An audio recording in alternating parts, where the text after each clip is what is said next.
Hai adik-adik, sekarang kita akan membahas tentang polinomial. Dari soal latihan 3, halaman 48, nomor 19, diketahui persamaan polinomial, yaitu x pangkat 3 ditambah 4x kuadrat ditambah x dikurang 6 sama dengan 0.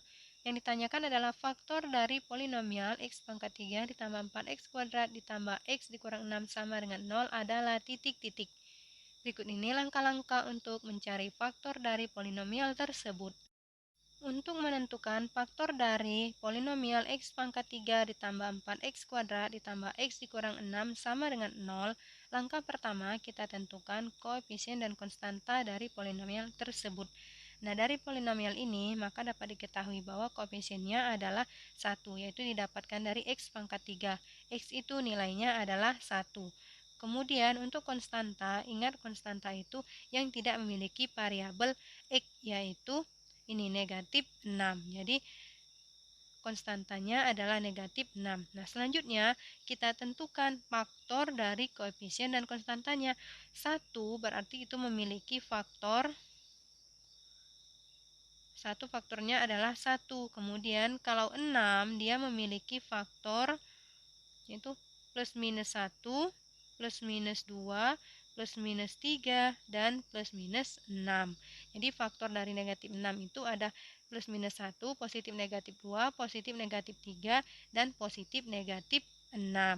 Setelah kita mendapatkan faktor dari koefisien dan konstanta dari polinomial tersebut, kemudian kita lihat faktor yang sama antara koefisien dan konstantanya, yaitu adalah 1. Jadi, 1 ini akan menjadi pembagi polinomialnya.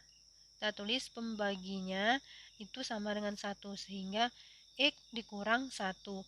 Nah, angka selanjutnya kita bagi polinomial x pangkat 3 ditambah 4x kuadrat ditambah x dikurang 6 dengan x min 1. Kita bagi di sini, kita bagi dengan cara bersusun. Berarti sini x min 1. Sorry, ini kuadrat. Nah, kita bagi. Cara membaginya masih ingat ya, kita bagi satu per satu. Yaitu x pangkat 3 dibagi dengan x, hasilnya adalah x kuadrat. X kuadrat dikalikan dengan x, hasilnya adalah x pangkat 3. X kuadrat dikalikan dengan negatif 1, hasilnya adalah negatif x kuadrat. Kemudian kita kurangkan. X pangkat 3 dikurang X pangkat 3 hasilnya adalah 0.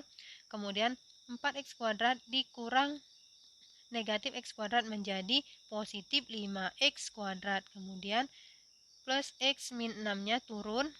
Selanjutnya 5X kuadrat kita bagikan dengan X, hasilnya adalah positif 5X. Kemudian 5X dikalikan dengan X menjadi 5X kuadrat. 5x dikalikan dengan negatif 1 hasilnya menjadi negatif 5x.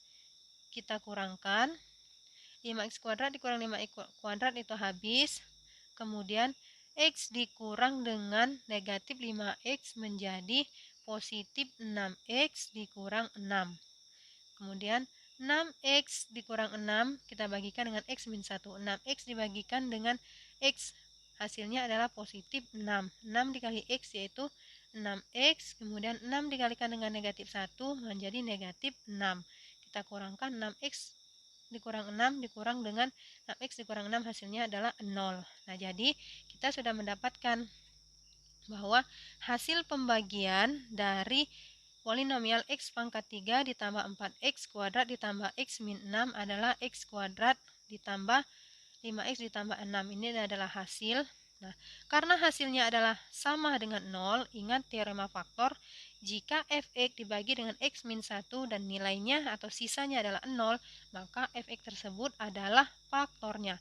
Nah, kita sudah mendapatkan salah satu faktornya, yaitu x min 1. Ini sudah termasuk faktor dari polinomial tersebut.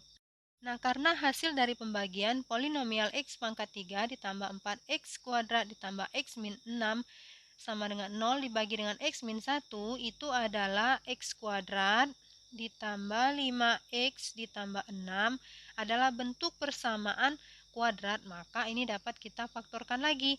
Ini kita buat sama dengan 0, maka kita faktorkan.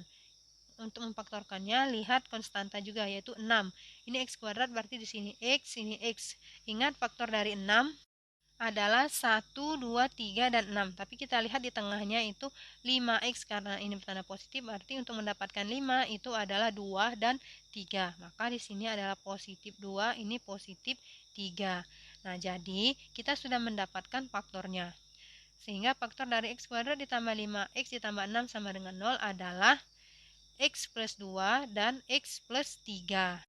Jadi, faktor dari polinomial x pangkat 3 ditambah 4x kuadrat ditambah x dikurang 6 sama dengan 0 adalah x plus 2, x plus 3, dan x plus 1. Jadi, jawabannya adalah option B. Oke, sampai sini dulu pembahasannya. Semoga mudah dipahami dan bermanfaat, serta sampai jumpa lagi.